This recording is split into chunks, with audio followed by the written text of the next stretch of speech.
This Monero Matteo video is sponsored by Cake Wallet. Safely store, send, receive, and trade your Monero on Cake Wallet on Android and iOS.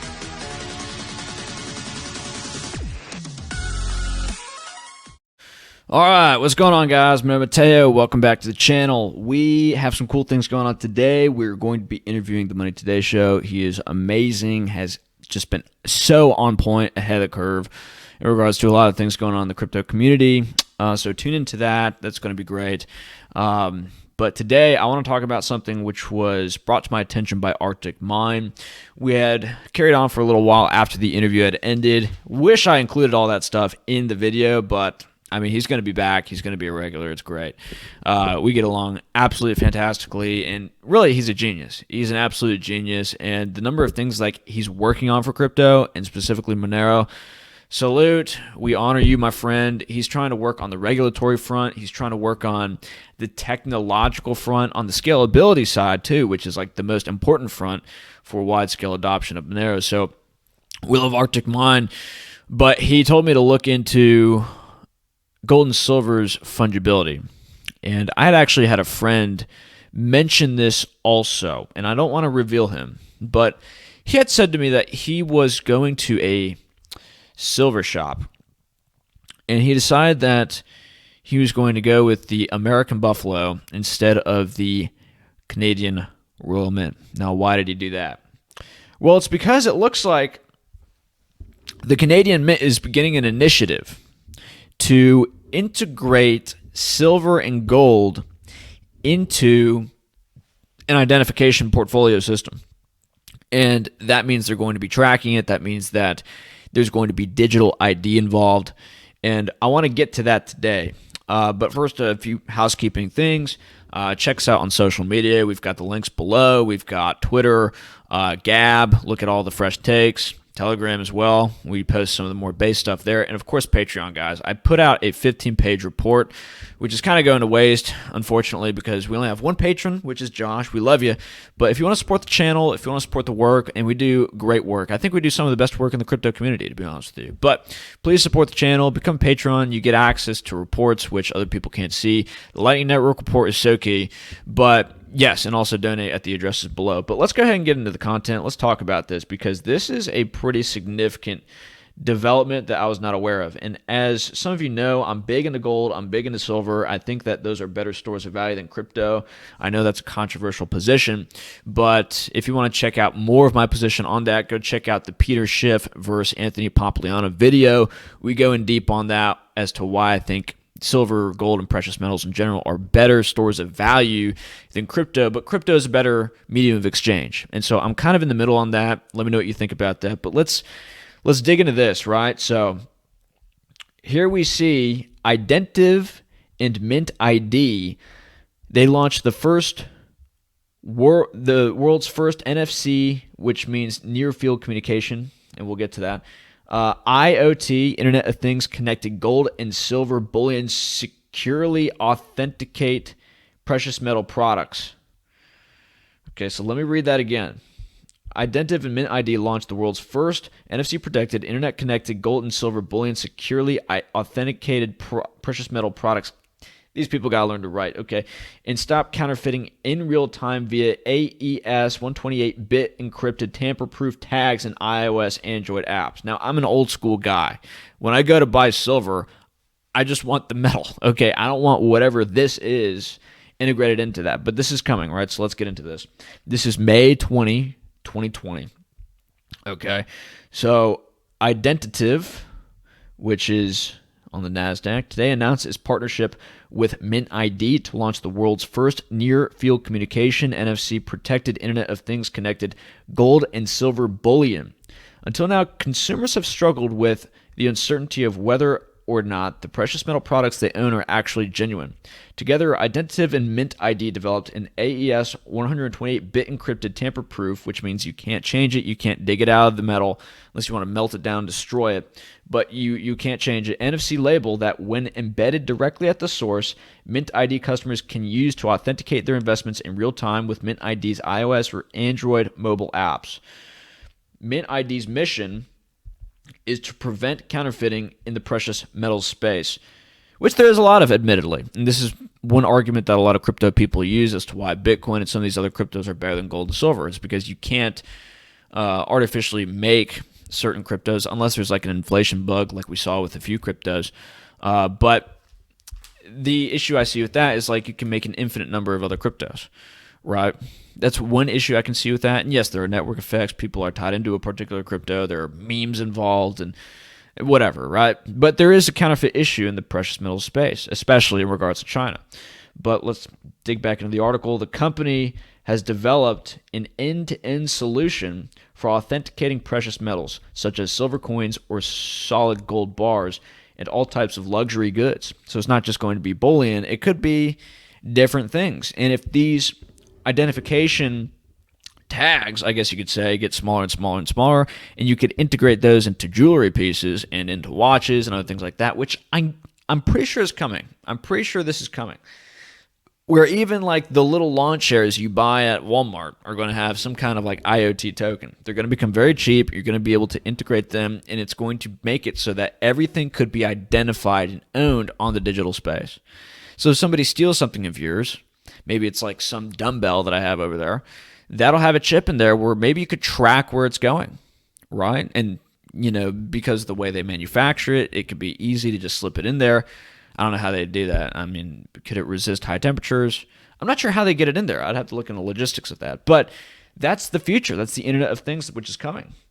So MintID embeds NFC tags, back to the article, onto products directly at minting agencies. Upon tapping with a mobile device, the chip uses NFC to display a product's specifications via MintID's Android or iOS mobile app, allowing manufacturers, suppliers, and consumers to track the supply chain of the physical product. And when they say track the supply chain, that means track its history. Okay? And this is a problem for fungibility. We're going to get into that. I have a tab pulled up, but when you can track the history of a product, you can judge the quality of that product based on where it's been, which means that not all of these silver bars may be valued equally based on where they've been, which is the problem with Bitcoin, which is the problem with a lot of these cryptocurrencies. And that destroys the accounting ledger.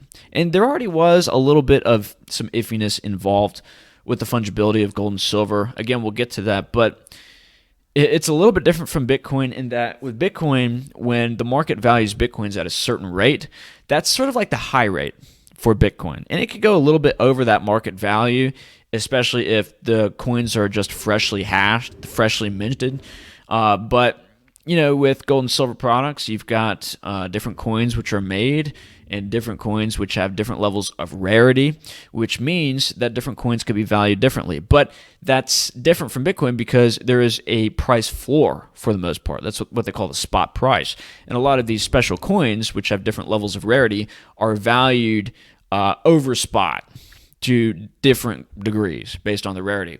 And so spot is sort of like the floor, but with Bitcoin, the price is more like the high because, you know, different Bitcoins can be blacklisted, it could be tainted, you could have trouble depositing it onto exchanges, so maybe you want to offload it to somebody else below market value so that they could figure out how to, you know, get rid of those coins for the premium that you'd be paying, right? So all that stuff, right? But we'll get to that here in a little bit. Let's continue on to this article. Standard NFC and radio frequency identification RFID tags are not designed for metal. The technology behind Identitiv's RFID tag on metal is unique. These high-frequency labels are equipped with a shielding technology that provides an optimum read range when applied to metallic surfaces. Featuring government-grade AES 128-bit encryption, MintID chose to work with Identiv to embed the company's tamper-proof TOM labels onto its gold and silver bullion, making this partnership the first to focus on securely authenticating precious metals in the Internet of Things. So that's coming. And this is something I did not anticipate at all. This is like a complete rearguard attack on something that I thought was going to be given to be private. Now, there are so many bullion coins out there already. I mean, the process with which it's going, like the time with which it's going to take to embed a lot or a significant portion of the bullion which is out there with these chips is going to take a long time. But it could be that if these coins somehow make it back to the mint and they're able to melt it down and issue more of these coins, or maybe they say it's illegal if we go back to a gold standard or a silver standard, which could be the case if they're trying to fight the worldwide adoption of precious metals. They could back their currency with gold and silver, make it more competitive versus the cryptocurrency sphere, especially if El Salvador makes the rollout look as terrible as they're making it looking. Well, I mean, that could be an issue because they could ban coins which don't have the chip. And it could be that you can only transact with coins that do have the chip, and then the ownership changes when you spend these coins, maybe at a Burger King or a Starbucks, something like that. Maybe they scan it and then ownership changes, you give them the coin, or something like this, right? Something like this. So just thinking out loud with you guys, let's go back to the article. Each MintID NFC chip contains a NFC data exchange format, encoded message with government-grade cryptography. Okay, so we're starting to see cryptography move into gold and silver. When scanned, the chip is validated through a cloud service, guaranteeing the authenticity of the gold or silver product. To address the changes of RFID and metallic environments, Identiv has designed a series of tags that deliver the utmost performance when read by a variety of iOS and Android mobile devices. Our RFID TOM labels were the perfect solution for MintID and the logical first step for NFC into the precious metals market. Wow. So that is interesting, right? TOM labels are ideal for interactive mobile applications, micropayment, advertising, loyalty or access, production, process control, and traceability. Traceability, key right there. So they could then track, perhaps on a spatial level, where it is your coins are going. So that could be quite something. And if your coins move out of the United States, maybe, they could track that and they could maybe send you a tax bill because of that. Just things coming to my mind. Asset and inventory management, i.e. tool tracking servers, computers, etc. Medical environments, i.e. equipment identification and tracking. Shelf or location tagging, transportation products, and NFC-based applications in addition to counterfeit protection. Right. So there's good and bad with everything. I'm not saying this is all bad because it's good that counterfeit is cut down a little bit. We have a lot of counterfeit coming out of China, and that's really disrupting people's faith in gold and silver. But we're going to get to this later as to how you can test your silver and test your gold. But specifically test your silver. I don't think we'll get to the gold thing today. I mean, you could look that up, but there are ways that you could test your gold and silver to make sure it's real. And you could buy certain things online which measure its frequency, I guess you could say, and have it determine whether or not it's real. There are things that you could do. You don't need a chip, but yeah, it could be that this is going to be coming, and there are costs and benefits as with everything else. So unlike serial numbers, back to the article, fluorescent inks or QR codes, MintID chips cannot be copied or cloned. Through our partnership with Identiv, MintID can provide locked, encrypted chips that link physical bullion products to cloud-based digital records. Together, we're connecting precious metals to the Internet of Things to provide our customers with complete transparency and an end-to-end solution to protect their investments.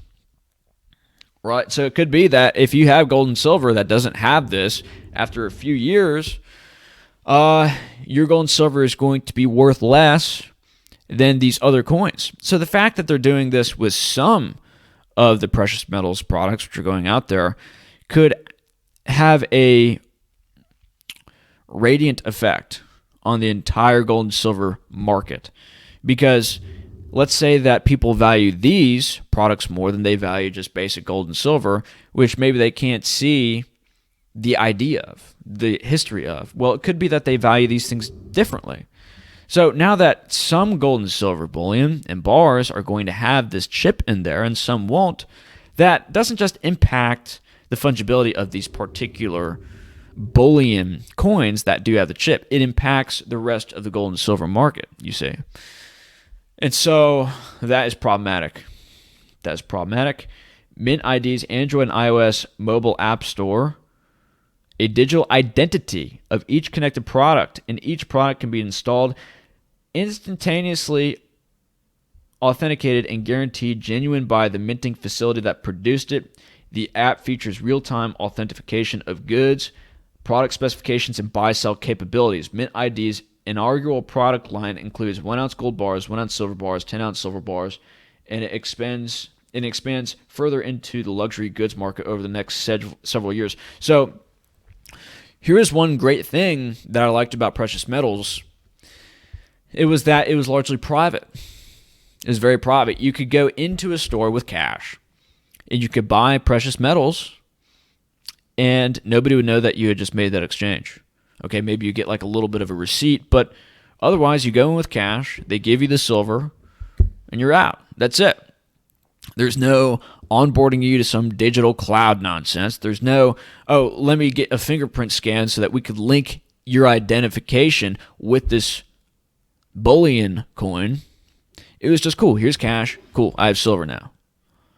And now that could change in the next few years. It could be you go into a store, all of their products now have this chip in there. And if you want to buy silver, you're going to be on the grid, even if you want to use it with cash. See, I never personally bought gold or silver with a debit card or a credit card. That'll destroy the whole purpose, because I don't want people to know that I have gold or silver, right? And so now everybody knows because I'm on YouTube telling you. But like, I use cash. So my bank couldn't know. Nobody else could know. But here's the deal.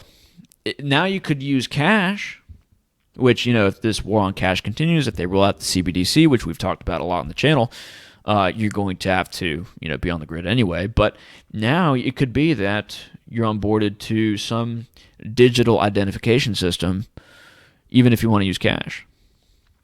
So that's interesting. And in this manner, maybe it could be that gold or silver that doesn't have this chip is actually worth more. And I'm speculating that it's worth less because big-time investors maybe want to have proof of identification.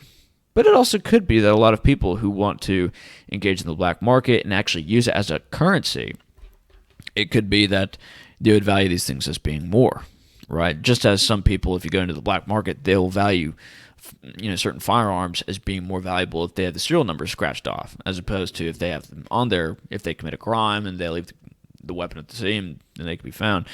But those are all things to consider and think about.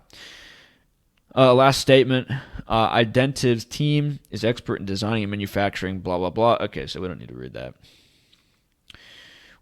that. But let's go to this, just so you can understand the impact it's going to have on fungibility.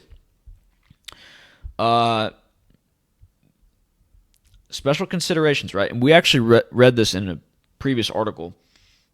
I forgot which one, but let's read this again real quick so that you can understand how this is going to impact the use of gold and silver as money. So, the line between fungibility and non-fungibility may be a thin one. Gold is generally considered fungible. 1 gold ounce is equivalent to another gold ounce, though in some cases it is not. When otherwise fungible goods are given serial numbers or other uniquely identifiable marks, they may no longer be fungible. So let me read that again. When otherwise fungible goods are given serial numbers or other uniquely identifiable marks, they may no longer be as fungible. And it's totally true. Because if you can link identities and histories to certain assets, well, then those assets could be judged based on their histories. What if you're trying to donate to PETA or something, or you're trying to donate to some Habitat for Humanity, project, or some World Wildlife Fund thing? Well, say that they look at the silver which you're looking to donate, or, if we're just talking about money in general, say they look at the money that you're willing to donate. Let's say that you're trying to donate to the World Wildlife Fund. Well, maybe that money that you have coming into your coffers that you're then going to give them came from some oil and gas field which just ripped down the, habitat that was what they were trying to initially protect, right? And then they're saying, really, you're trying to give us the money that was gained from the habitat we were trying to protect, but was actually destroyed so that this oil and gas operation could be built. So your money could be valued differently based on where it's been. And if you look at, 90% of the dollar bills, it's got like, traces of substances on there, right? But nobody looks at that because, nobody really cares. It's all fungible. You can't tell. Well, you can't tell, I guess that's the case. But it's not like people are saying, oh, well, I don't want this because this has had those substances on there. And you wouldn't even be able to tell, like, what part of the, I guess you could say, supply chain, if we're referencing this stuff, that occurred at, right? So because you couldn't link that history back necessarily, that's almost expected. Well, you could just take it. But this changes if there's more information attached to the history, right? So back to this, adding unique numbers to bars of gold, collectibles, and other items makes it possible to distinguish them. The Federal Reserve Bank of New York offers gold custody services to central banks and governments around the world by storing gold bars in its underground vault. All of the gold bars deposited into the vault are weighed with precision, and the refiner and purity markings on the individual bars are inspected to confirm they match the depositor instruction sheets. All of this is carefully monitored and recorded, and since the exact bars deposited to the New York Fed are the exact ones returned upon withdrawal, these types of gold deposits are not considered fungible. But a lot of this is what they're going to be doing with everyday gold and silver bullion coins and bars, right? They're going to be weighed. The gold and silver amount and quality, the purity markings, are going to be easily determinable. Now, I'm not saying, again, all this is bad. That could be nice because you're given some confidence as a purchaser of these products that you're getting what you're getting. But that is problematic for fungibility, right? So let's go here. MintID announces world's first NFC-protected precious metals. And a lot of this we read about.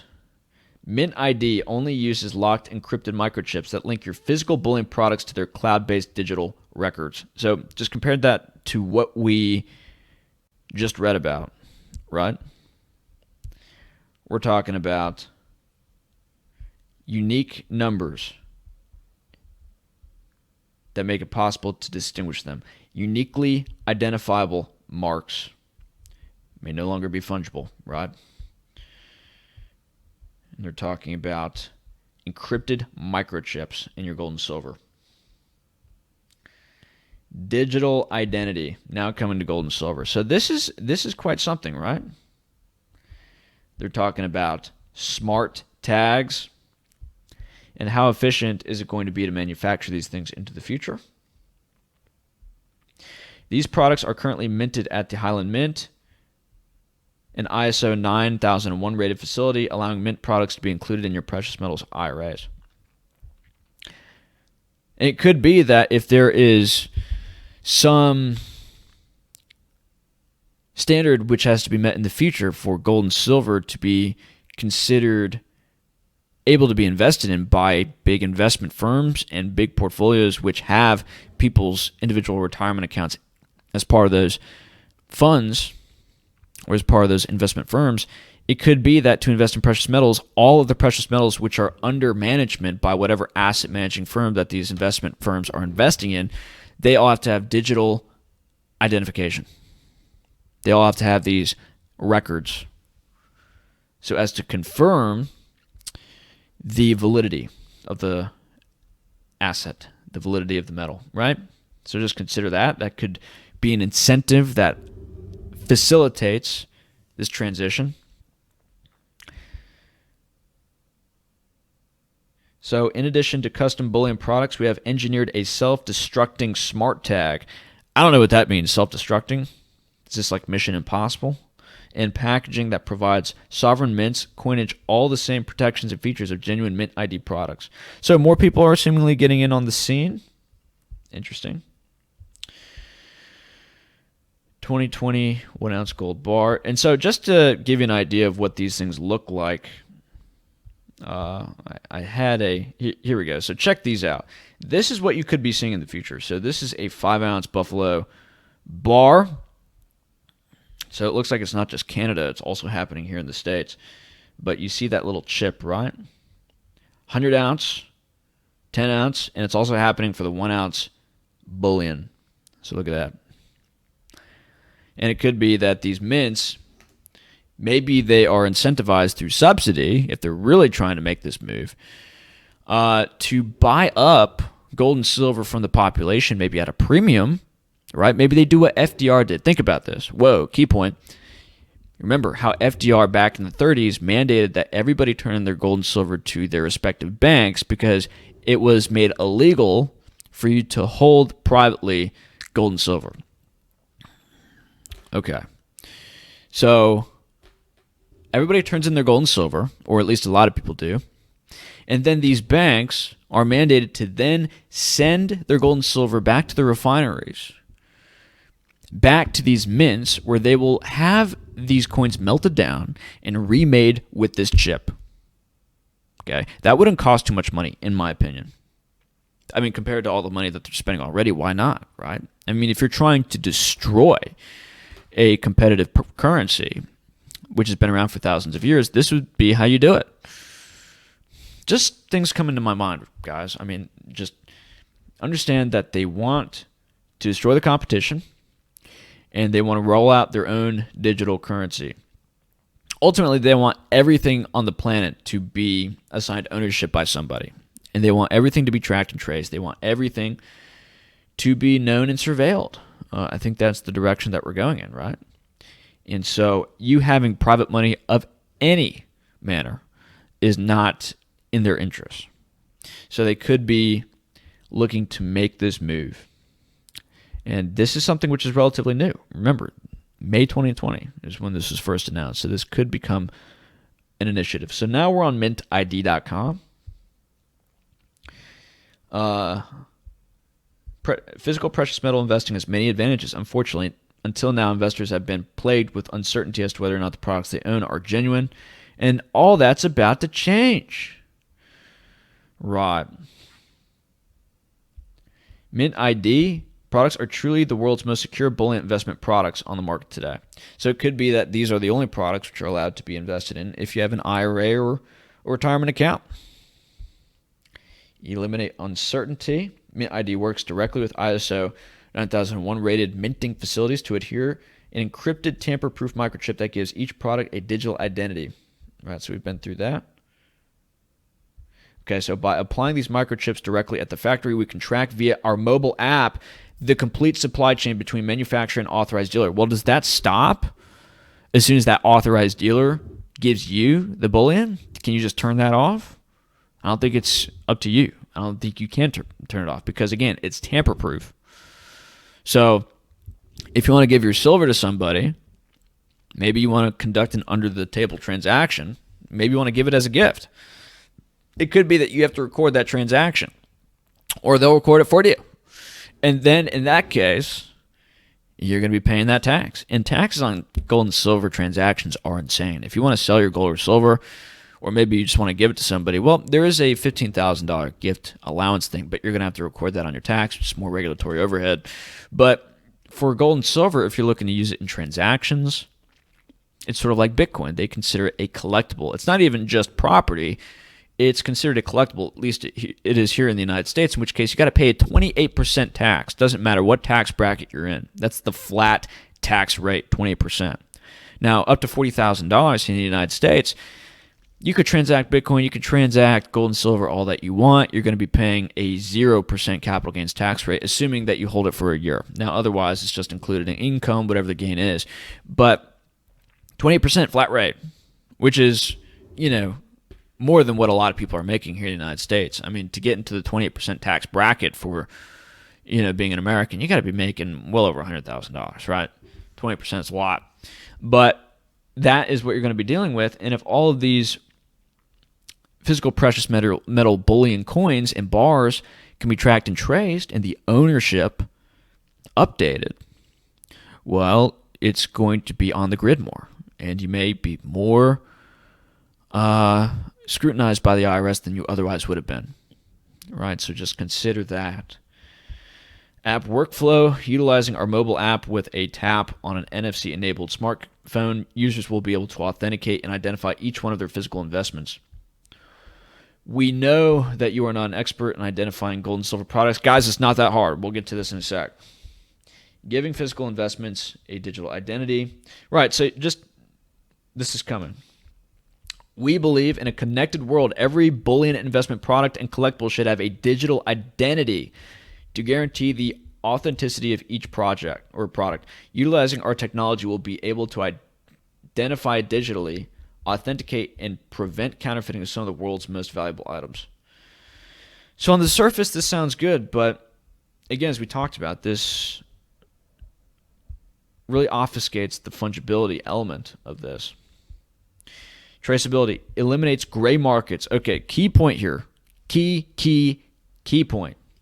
Traceability eliminates gray markets. Now, what is a gray market? I'm guessing they mean black markets for the most part. Gray market. A gray market is an unofficial market for financial securities.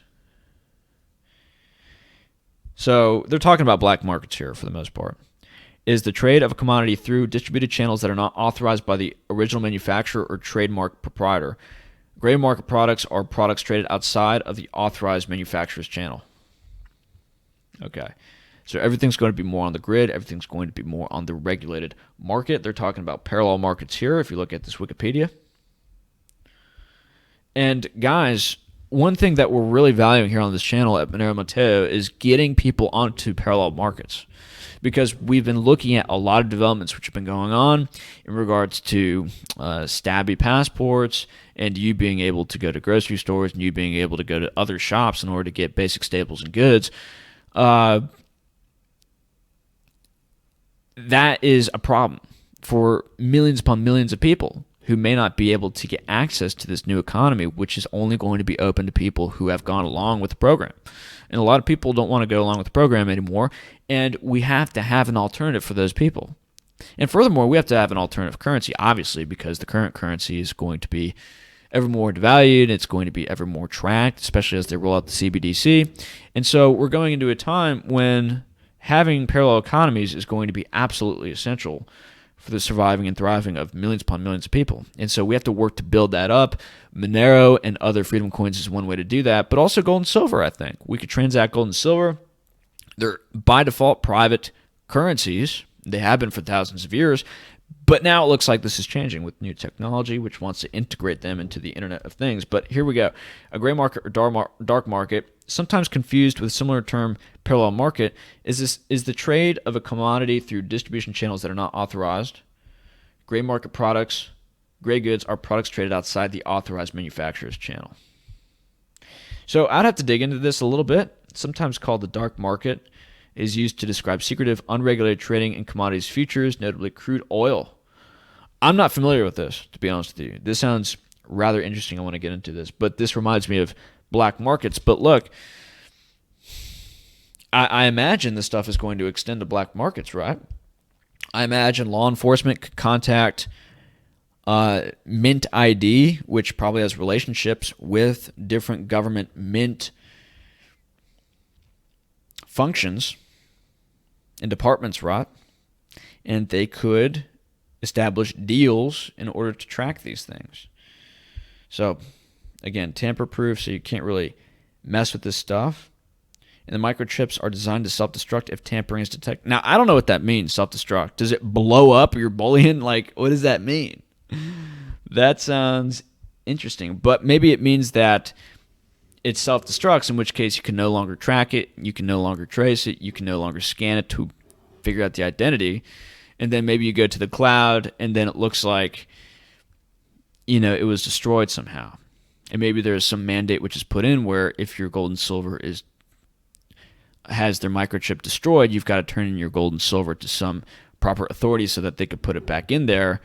And if you wait a certain number of days for that to happen, the person who is last in ownership of this coin will then get contacted by law enforcement, and they'll ask what happened to the coin, where did it go? Maybe you could say you lost it, boating accident, I don't know. Who knows how they would react to that? But these are just things, again, coming to my head off the top. I just figured out about this today. But there's more you could look at here. But this is alarming. This is alarming to me. Uh, let me know what you guys think about all this. I'm curious what you guys think about all this. Our products are guaranteed for both purity and weight with precious metals sourced only from LBMA COMEX approved refiners. LBMA and COMEX are, as far as I'm concerned, criminal organizations who manipulate the price of precious metals. And then we could look further into this. Yeah, look at all the products that they're now chipping. Wow, that is a lot. And the chips could get smaller and smaller, more cheaper and cheaper to make. And then they could put it in maybe 10-ounce rounds or 1/10 of an ounce rounds, right? Yeah, so they're doing it with gold, silver. Yeah, it's pretty crazy. Pretty crazy. And they got a lot of retailers selling this stuff. Okay, so that's interesting, right? Very interesting. But to finish this off, let's go ahead and talk about how you can check to see if your silver is real. And we're going to talk about silver here. A lot of this applies to gold, but you could also go online to do some quick research on that. It's pretty easy, actually, to identify. We don't need the silver history. Okay, so the most obvious test, your skin turns green. Your skin becoming stained happens because copper or another oxidizing metal has been sneaked in and mixed with silver. Copper tends to oxidize and create copper salts with your sweat, oils, or lotion on your skin, leaving behind a greenish hue. I've never had that happen. I don't really wear jewelry, so that's interesting. The stamp test. Check your jewelry for various marks. Most of the silver you see advertised is 0.925 sterling silver, and it's got different levels of purity on it, which is stamped by the refiner and the manufacturer. Okay. Even though silver tends to be the least expensive noble metal to work with, many jewelers will try to save money using silver with other metals mixed in. Interesting. If it was dubbed international silver or has an IS stamp on it, that means that it is silver plated and your plating may have worn off. No, this is all stuff with jewelry. I don't know. I'm not a jewelry guy. But yes, it'll have stamps on there. If you buy bullion, it'll say typically 99.99 or 0.999% pure silver, right? Magnetic attraction. This is a good test. I've done this before. Another great way to test silver is to touch it with a magnet. Silver is not magnetic and should never have a recognizable pull from a magnet at all. So that's good. When testing silver, you want to have a strong magnet, specifically a strong neodymium magnet, whatever that is. So just another inexpensive way to test. Visual appearance. Yes, you could look for tarnish as well. There are a few ways to visually inspect a piece of silver to see if it's genuine. Aside from the stamp, look for tarnish. Tarnish, also called patina, is a marker that your silver is genuine. This is especially useful if you're looking at estate jewelry or any handcrafted artisan pieces. Yep. And a lot of people don't like oxidation on their silver. It makes it look bad. But it's another way to make sure your silver is real, right? So maybe not the best looking, but it could be the most indicative visual that your silver is real. Okay, so just because patina is forced does not mean your piece is not silver. It's a marker that it's genuine silver, right? As we were just talking about. It doesn't look great, but it is a giveaway. Another visual difference between genuine silver and fake silver is whether it has laying or flaking. This is a dead giveaway for your piece, or that your piece is plated or made with some other metal. Silver will not exhibit these signs. That's interesting. I didn't know that. Interesting. What's that smell?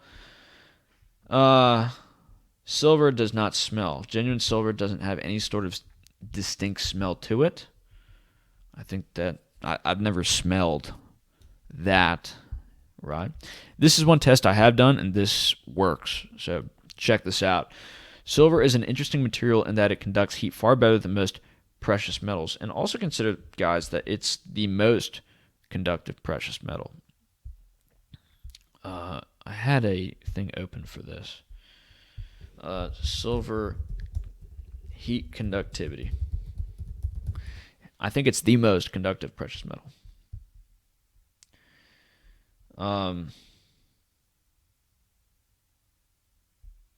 Silver has a higher thermal conductivity than gold. Diamond has a lot of high thermal conductivity, and graphene. We've heard a little bit about graphene, haven't we, recently? Interesting. So, yes, it's one of the most conductive metals. Silver is a better conductor of heat than even copper, but not by much, so that's why a lot of people use copper. It's much cheaper. Has a problem with corrosion, cost penalty. So, yeah. But that's worthy to note. It's very great at conducting heat. And so it sounds far-fetched, but the ice cube will begin to melt almost instantaneously if the object is silver.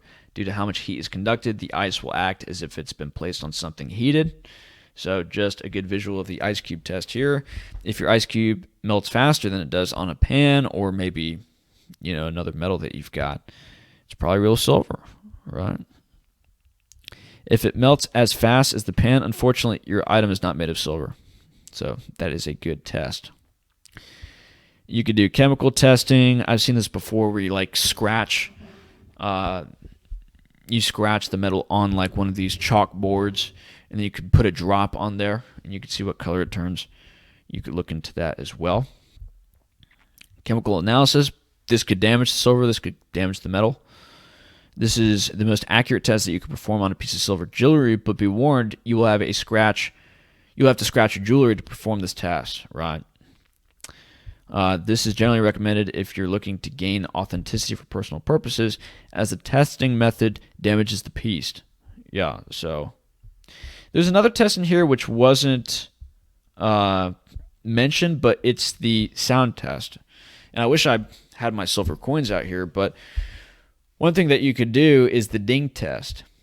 And when you have a piece of silver on your finger, say it's a silver ounce, and then you have another silver ounce in your hand, what you can do is you could just lightly tap it. And if it's got a loud, very clear ringing sound, it's like ding, and it goes on. It's not like a thud, it's not like a dink, but it's like a ding, like a doorbell or a bell. That is a good indicator that it's actually silver.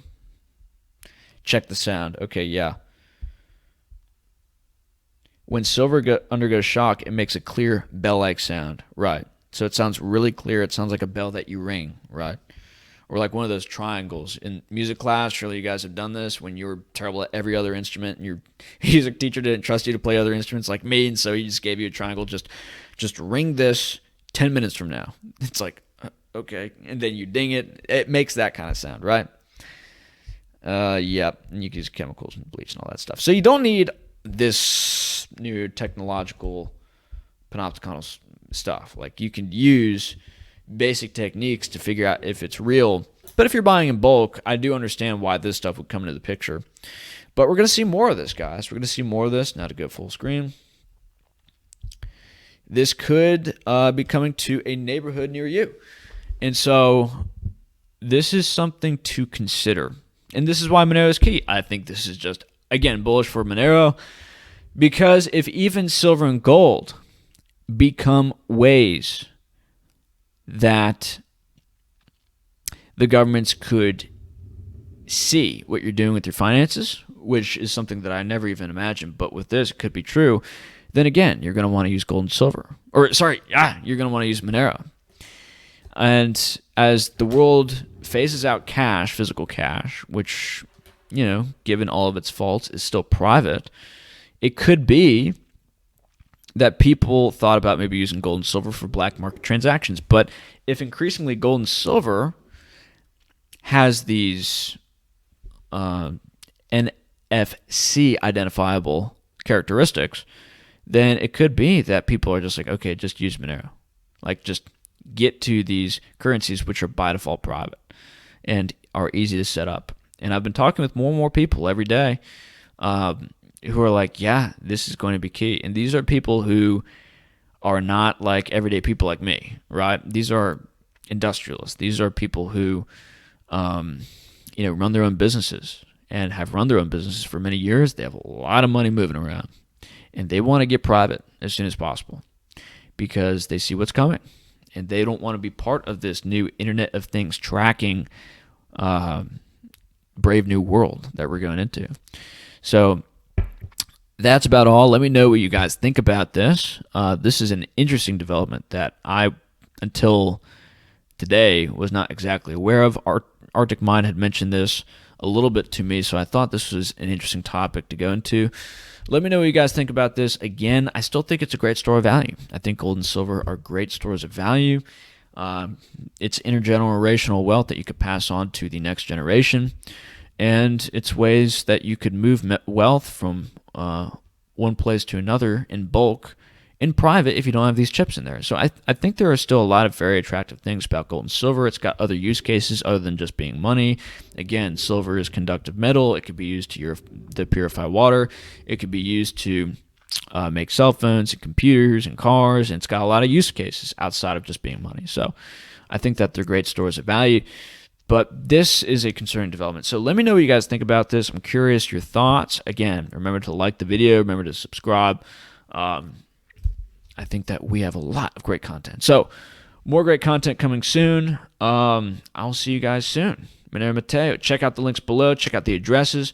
Love you long time. Bye-bye.